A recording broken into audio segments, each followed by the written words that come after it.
Okay. Meron tayong review. Quick review o first impression ng ADB 350. Ito, napakagwapo.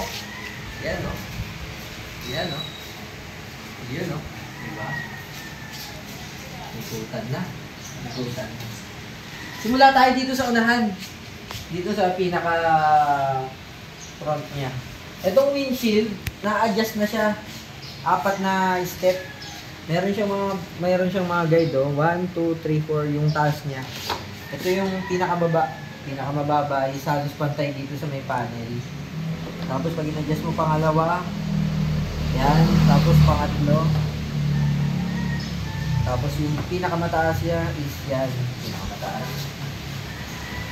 Tapos yung headlight niya, halos kasing laki ng ADB 150 tsaka 160.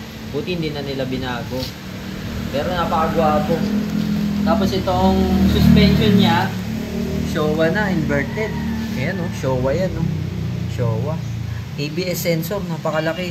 Tapos yung mags, 15. Yung front, 120, 70, 15. Yung gulong. Tapos itong Nissin caliper niya, pang big bike na rin. Ano to, 4-pot na caliper.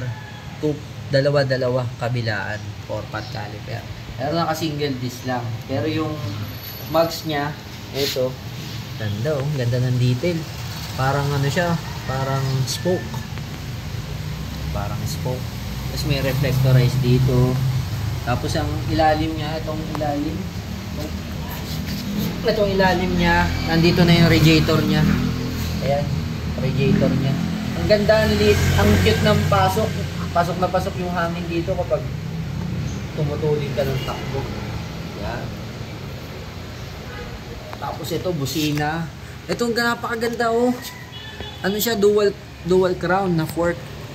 Detalye talaga ng Honda. Napakaganda. Yan oh, kakapal na mga T-post. Tsaka yung pinaka head tube niya. Butas-butas na rin to, puro aerodynamic. Diba? Detail. Tapos, lipat tayo dito sa panel. Ito yung handlebar niya. Ito nga pala yung tindig nito pag nakaupo kayong ganyan. So itong handlebar, pwede yung pag medyo maliit sa inyo, pwede yung i-atras. Tapos ito, tatanggalin nyo lang itong dalawa.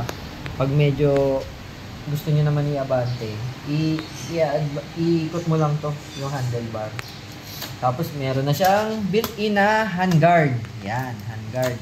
Tapos ito, passing light. Passing light. Ito, traction control. Parehas ng sa road sync natin.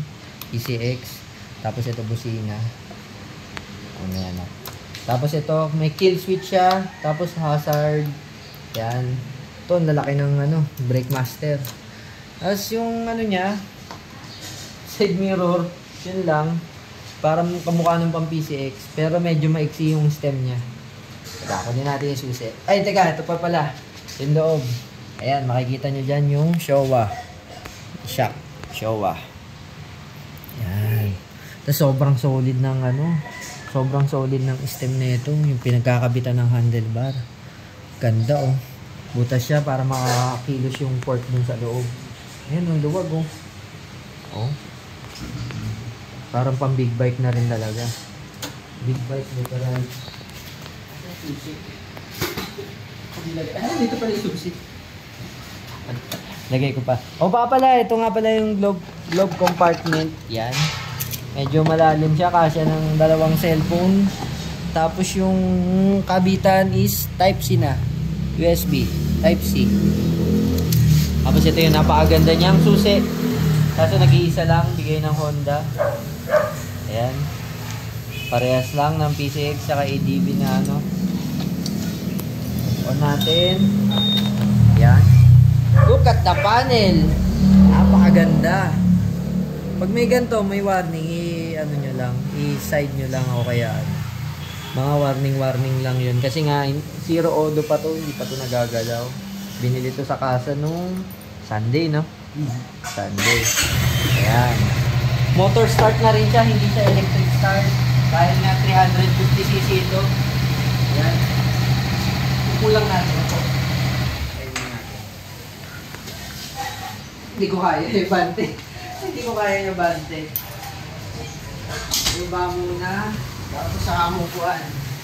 Yan. Pero pinaka-safe doon is sa side stand mo muna. Bago mo siya kuha ng ganun. Tapos i-panel mo na lang. Panel. Ganda oh. Diba? Sarap na ito yung biyahe. Pang Philippine look. Pwede kaya pandala mo bito? Ganda ng play ng ano, suspension. Oh. Bali wala ang lubakan dito. Ngayon, pag ginawan to ni RM bracket ng auxiliary light, dito niya ipa-plano ilagay. Pag pag center stand mo pala siya, medyo magaang lang siya, hindi siya ganun kabigat. Lalagyan ni Monteverde ng mga lagay ng ilaw dito niyan. Aaralin niya yan, syempre. Saan lalagay na maganda, yung spot, pag may auxiliary light na, bahala na siya dun. Kung saan niya pinaplanong maglagay ng maganda niyan. Tapos ito, yung mga mating niya, parehas ng 16 ADB 160 na road sync. Dalawa na rin yung natatanggal. Ayan, silipin mo. Ayan. Ang lalim ng ano. Tapos nga pala, yung tanke nga pala niya is 11.8 liters. Ayan. Buksanan. 11.8 liters. Tapos ang review nila rito is sa walwala, 24 kilometer per liter. Ito nga pala yung loob ng compartment. Yan ang maganda. Pwede kang maglagay ng dalawang full face helmet. Dalawang full face helmet hindi yung half face lang. Kasi ito, kasama na siya pag binili mo siya. May mga demo, may mga posisyon, tuturuan ka niya, dalawang helmet, tapos ito, tapos para makompress mo yung mga gamit mo, pwedeng ilipat-lipat. Diba? Kasama na yan, free yan, Honda Origo. Yan, pag nilagay mo dyan, para pag maliit lang yung gamit mo, pwede rito, mga documents. Tapos, ito pa, inano pa nila to, ginamit pa nila tong space na to para lagayan ng tools. Ang ganda na ito, pwede ka na mag-compress dyan ng mga babaunin mong tools para hindi na mag-consume ng space dito sa pinaka, ano mo. Lagay ng suman. Lagay ng suman, yan. Tapos, ito lang, parang, yun lang, wala siyang ilaw. Tapos ito may goma siya dito para lagayan, pag nilagay mo yung full face helmet mo, hindi magagasgasan. Tapos dito is battery, tanggalin mo lang tong tatlo, hugot yan, battery sa loob niyan. Tapos may spring siya. Yun nga lang, hindi ko alam bakit yung kadamihan ng 300cc pataas. Hindi tumataas to. Hanggang dyan lang talaga. X-Town, DTX, laging ganito lang. Hindi ko alam kung bakit. Kasi itong ano niya, grab bar niya, hindi mo na kailangan magpalit ng isang buo nito. Meron na siyang butas. Yan, oh. Meron ng butas. May mga kabitan na para sa top box bracket niya. Alam mo kung paano nila inisip ng Honda yun. Para sa 306K, sobrang sulit nito. Mas mura siya kaysa sa X-Max. Tapos ganyan pa yung features niya. Tapos itong likod niya, 400mm na Showa suspension, adjustable yung ano, rebound, yung play nito. Kung magtitigas ka, adjust mo lang yan, pipihit mo yan. Ito pipihitin mo yan, may pang-adjust yan na ganun. Paraan. Dali lang, kinakamay nga lang yan. Oh. Kasi yung pagbalik niyan, matigas. Kaya kailangan mong may panghatak na ganun. Showa, quality yan, suspension. Tapos yung heat guard, napakaganda ng design. Yan, no? Napakaganda ng design. Papunta tayo dito sa gulong. Gulong rear na gulong is 14. 140, 70, 14 ang gulong. Dual sport na tire. Yan. Makuling ka rito pag ganito gulong mo. Tapos rock road. Bali wala. Ang advantage, ang design talaga ng ADV is pang adventure talaga. Tapos ang langis niya 1.8 liters. Pinatatanggal. Wala rin nakasulat. Pero binasa ko naman sa manual, 1.8 liters ang engine oil. Diba? Detalyeng detalye. O ha? Ganda. Quality. Tapos Ito yung filter niya. Parang kasing laki lang ng ADB 160 tsaka PCX 160. Pero alam ko iba loob neto. Kamukha lang. Tapos yung CVT to, syempre, yan. May pulley tsaka belt. Ganun yung loob niyan. Ito, ang ganda na rin ang cover nito. Takip na siya. Balot na balot. Para syempre kapag nasa putikan ka, hindi na masyadong papasok yung tubig dyan. O putik sa loob.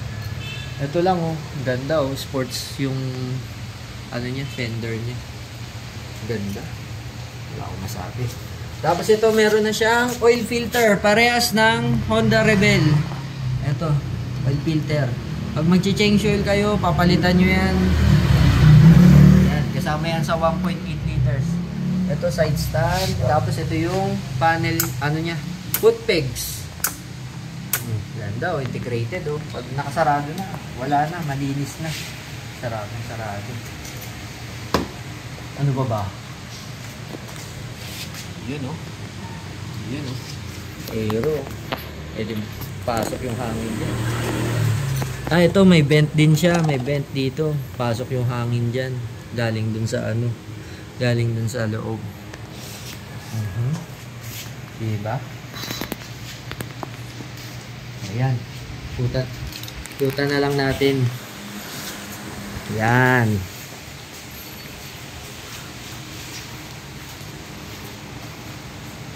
Puta natin kung gaano kapogi. Lalo na pag nalagyan ng mga ilaw to. Napakaganda nito. Pwedeng pang Philippine loop. Lahat ng loop. Tapos lalamove. Lalamove loop. Dalawang kulay nga pala yung nilabas dito sa Pilipinas. Yung black, tsaka itong red. Glossy red, tsaka matte black. Yan. Diba? Kuha na kayo sa Honda. 306K. Meron na kayong ganto. Ganto ka quality. Ang sarap ibiyahe nito. Yung mga adik-adik talaga sa biyahe. Napakasarap. Lagyan nyo lang ng top box yan. Sobrang laki ng compartment. Tapos pag may ilaw na yan. Nako, napakagwapo na ito. All goods na all goods to. 795mm nga pala yung ano niya, yung seat height niya.